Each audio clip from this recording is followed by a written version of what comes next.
Welcome to the Danny Clinkscale Reasonably Irreverent podcast. Insightful and witty commentary, probing interviews, and detours from the beaten path. It's a Sunday late in September, so the NFL rules by a country mile, especially here in Kansas City with the hottest act in football playing. But it is also the last day of the baseball season. All the games started at 3:15 Eastern, although that had little relevance here in Kansas City, as the Twins prepped a little bit for the playoffs, locked into where they are, and the Royals sitting a million games out of first place. But the day was really about the end of an era, the last game that Ned Yost would manage. The result was irrelevant. The whole weekend has been more of a celebration for the World Series winning manager, and rightly so. Some reflections on all that, and the final official managerial words of Ned Yost, coming up. We're here with Joe Spiker, the president of Easton Roofing. And Joe, you worked for other companies in the construction industry. What inspired you to start your own company in Easton Roofing? Well, you know, Danny, when you are working for somebody else, you oftentimes don't get to see the project through from beginning to end, and you don't get the final control over the customer experience. And I wanted to build a place where people can come and get work done on their house and not have to worry about being treated the wrong way and get a good customer service experience start to finish. The company slogan is "Where Integrity Matters." Why is that so particularly important to you? Well, for us, what that means is treating each other with respect at work, treating our clients with respect, and making the right choice, especially when no one's looking. So when you're presented all the time as a contractor with choices that have to be made, are you going to make more money on this if you cut a corner? And we just wanted to make a place and a slogan that said to our people and to whoever is our customer, we're not going to do that. We're going to make the right choice regardless of profit. Easton Roofing, where integrity matters. Sumner One is the company to make your office maximize efficiency. Their family of companies make up one of the largest independent dealers of office technology in the Midwest. They are proud to bring the best service and technology to top companies across the region. Sumner One can help your organization run more smoothly than ever. Sumner One printers, copiers, MFPs, managed print services, document management, infrastructure design, IT services, disaster recovery, and business continuity. Welcome to the one place where everything works. For more information, call Carl Little at 913-752-2256. Looking for a truly unique escape from your normal entertainment or corporate team-building regimen? Stay tuned for an exclusive offer only for Reasonably Irreverent listeners. I'm excited to tell you about an extraordinary destination, the Exit Room, located in the heart of beautiful downtown Lee Summit. The Exit Room is a distinctive entertainment option that offers a cool alternative to the normal couples night out, family get-togethers, and corporate team-building events. The Exit Room is a one-of-a-kind boutique escape room catering to special occasions and corporate team-building events and is unmatched in the Kansas City metro. With 5 individually designed and varied escape room adventures, your party or employees can unplug from their electronic world, interact with one another, match wits, and ultimately escape the humdrum of the ordinary. The Exit Room adventures cross decades and centuries and create fascinating fun. I know the owners well. They are local folks, their staff is warm and friendly, their lobby is inviting and beautiful, and their adventures are award-winning. Check online. There are over 1,000 reviews, and note that they are a rare 5-star ranked business. Visit their website and Facebook page, and any of my listeners who books online at theexitroomkc.com using the promo code Clinkscale19 gets 10% off any ticket purchase. The Exit Room in Lee Summit. Unplug, interact, and escape. He said goodbye today. That pretty much sounds like the title of a country song, which I guess is kind of fitting for Ned Yost, who managed the last of his 2,544 Major League games on Sunday, the last 1,585 of them with the Kansas City Royals. Fitting because Ned likes a lot of country things, kind of ironic for someone raised in coastal California, but he spent the first 11 years of his Major League coaching career in Atlanta, where he embraced a farm life and did all the requisite country things like hunting and fishing and many other things, and Jeff Foxworthy became one of his best friends, providing some redneck expertise. He even worked some on Dale Earnhardt's NASCAR team. Perhaps this is all appropriate since all the ups and downs that he saw in his managerial career would also make a tumultuous country tune. He would be part of the first rebuild with the Milwaukee Brewers, where they improved to a pennant contender in 2007, but blew an 8.5-game lead and finished behind the Cubs. And when they went into another fade while in playoff position in 2008, he was fired with just 12 games left in the season, and the Brewers were to cover to make the postseason. After one season off, which he recently explained was so that the Brewers would have to pay every damn penny of the money they owed him, he joined the Royals organization and then became the manager in 2010. A similar arc to Milwaukee ensued, suffering through many losses before the Royals finished above 500 in 2013. They would make the wild card in 2014, but he was still on enough shaky ground that it is pretty much universally believed that after bringing in Yordano Ventura in a foreign bullpen role and seeing him seem to serve the game up to the A's, that if the Royals had lost, Ned would be gone. Of course, they miraculously won and then swept 2 straight series to make the World Series, falling in the 7th game to San Francisco. Ned wasn't going anywhere now, and his team rollicked to the division title in 2015. You know the glorious rest as they won the World Series, and Yost led a glorious parade. Because this is in part a country song, there would be no subsequent joy. 2 500 seasons followed, stars moved on, and the Royals then plummeted far further and faster than they should have, as Ned's final 2 seasons would have him overseeing 100 lost teams. He almost died in a fall from a tree stand in one of those off seasons as well, and if he had retired, then he wouldn't have had to endure the last 2 disappointing years. But he wasn't quite ready to head to the farm just yet. Staying around for those 2 years kind of capped the outhouse and penthouse nature of his career. Ned Yost was never an easy person to categorize, either personally or professionally, but the way that he was fated in his last weekend was sweet and appropriate for the man who led a team that provided so much joy for the long-suffering baseball fans of Kansas City. He had family around, and as he wound down the final media sessions of his managerial life, he let down his guard a bit and provided some new stories and perspectives instead of the usual crusty edge. His legacy is complicated. Baseball managers are difficult to judge anyway, just by the nature of the job. Creating an atmosphere is every bit, if not more important, than the strategies of the game, and setting that tone was certainly a greater strength for him than setting lineups and the like. But the judgment of all those things can definitely be set aside when somebody is hanging it up. How would Ned Yost say goodbye at his last managerial press conference? Find out coming up. More of Danny's Reasonably Irreverent podcast after this. For many people, a family law case will be one of the most difficult experiences in their life. The law firm of Kenneth McRae will help you through it. Personal and effective help from Ken in concert with you will develop a unique strategy for your unique case. As Ken always says, divorce can be civil law, not civil war. Licensed in Kansas? Visit McRaeLawOffice.com or call 913-972-4765. I was duped, and I recommend you be next. For better or worse, the ultra-realistic impression of me sits now in my wife's office to spook her on a daily basis. So what is Doob? D-O-O-B. It's the keepsake of a lifetime, a 3D-generated, incredibly lifelike figurine. 66 cameras take an image at exactly the same moment in any pose, and state-of-the-art 3D technology transforms that into exact replicas of you, anyone you know or love, a pet, whomever is close to your heart. Create lifetime memories with a Doob. Visit their Facebook page at Doob 3D Kansas City, or better yet, see their incredible creations. Visit their location down on the plaza in the heart of it at 231 West 47th Street in KC Mo. Doob, be next. There's no need to get a case of the Mondays every week, not during football season anyway. Hey, this is Matt Llewellyn from the 23rd Street Brewery, and we are the place for Monday Night Football. Food and drink specials every week, and all new televisions always at 23rd Street Brewery. The hardest thing about Mondays now will be getting through the workday, although waking up on Tuesdays might be a little bit tough.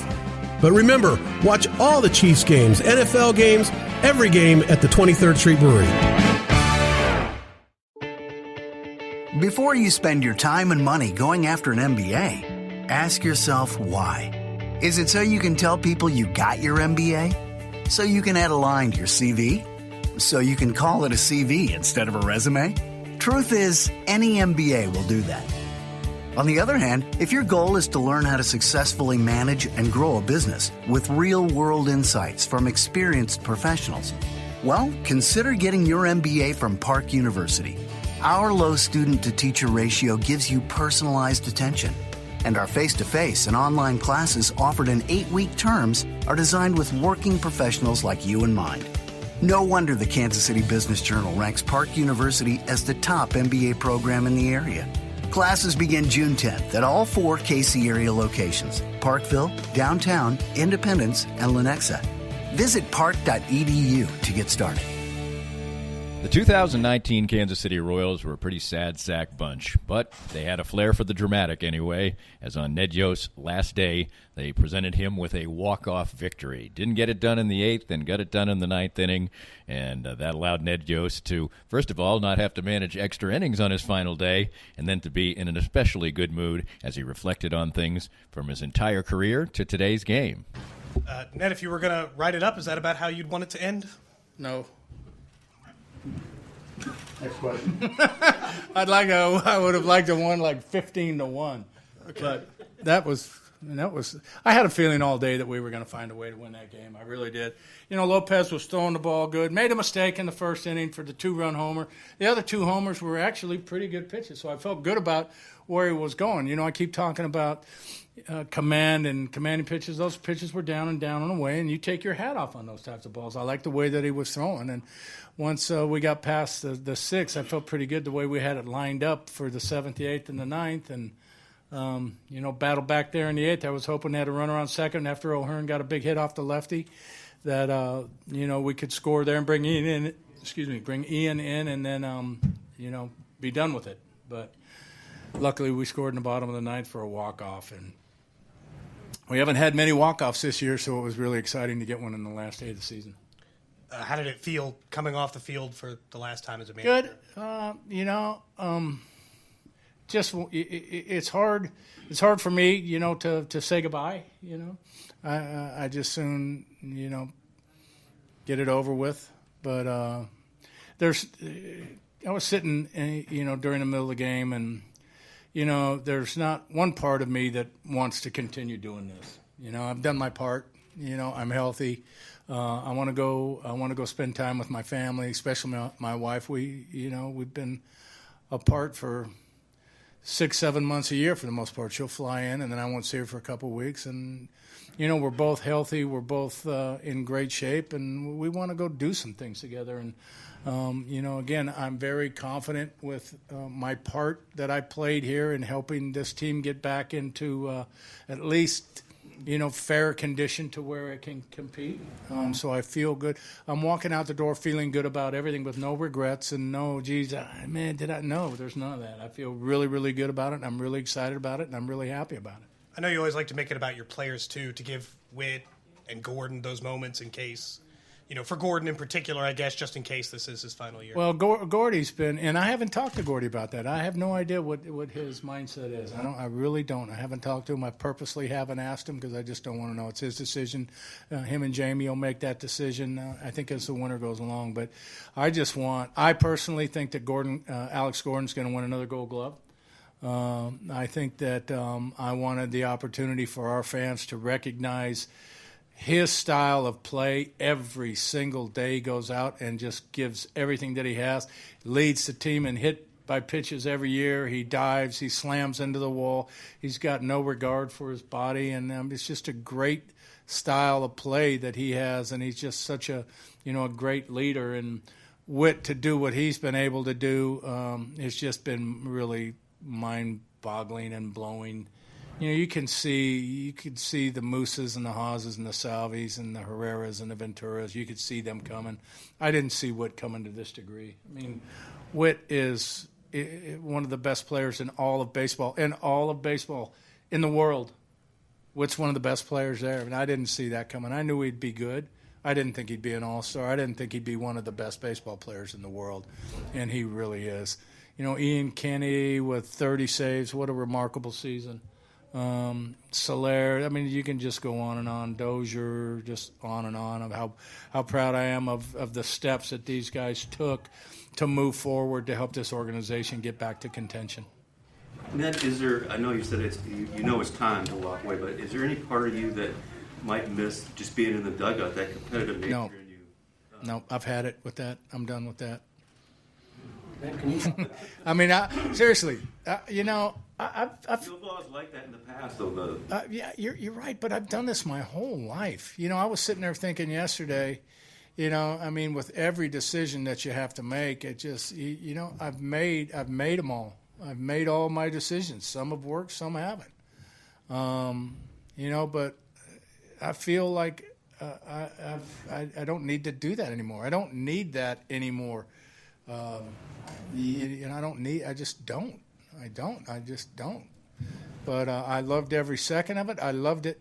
It's really, really fun. And I woke up one day this summer remembering what it was like in 14 and 15 when you wake up at 5 o'clock in the morning just charged to come to the ballpark because you're just so in the middle of it. The adrenaline is going so much. And I'm like, damn, if we could just get in on just a little winning streak so I could feel that a little bit again.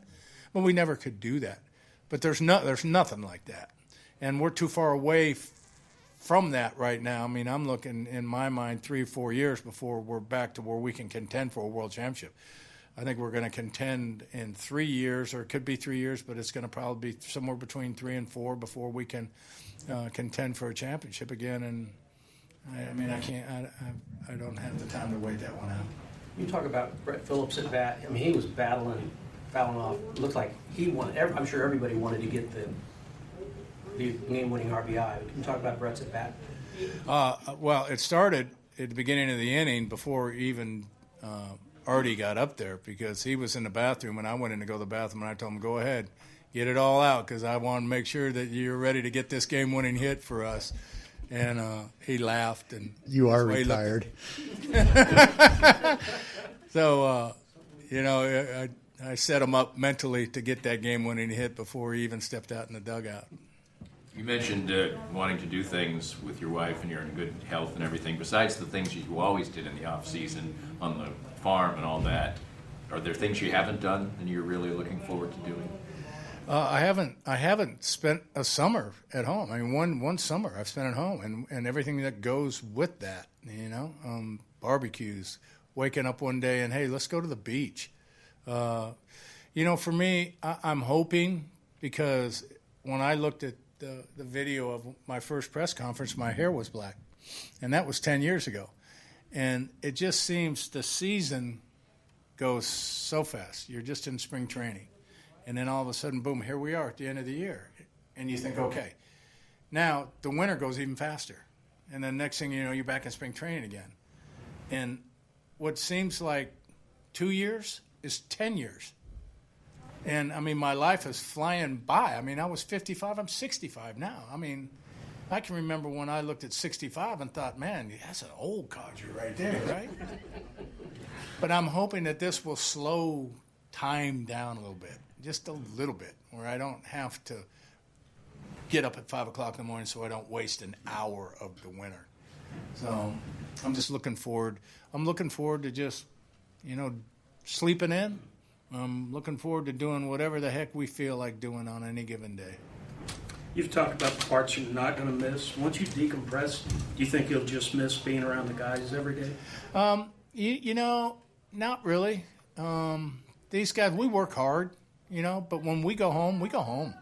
It's not like I got to call them every week or that I talk to them every week. And I'm glad to see them again in spring training. But, you know, they've got their families. I got my family.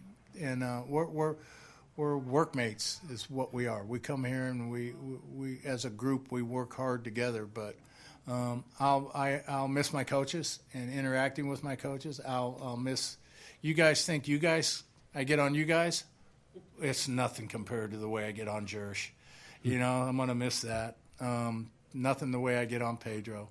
I'm gonna miss that. But you know, I will stay in constant touch with those guys. Just generally, as far as like you're leaving the game of baseball as a manager, do you like where baseball is right now, the game? Yeah, you know, again, I've got certain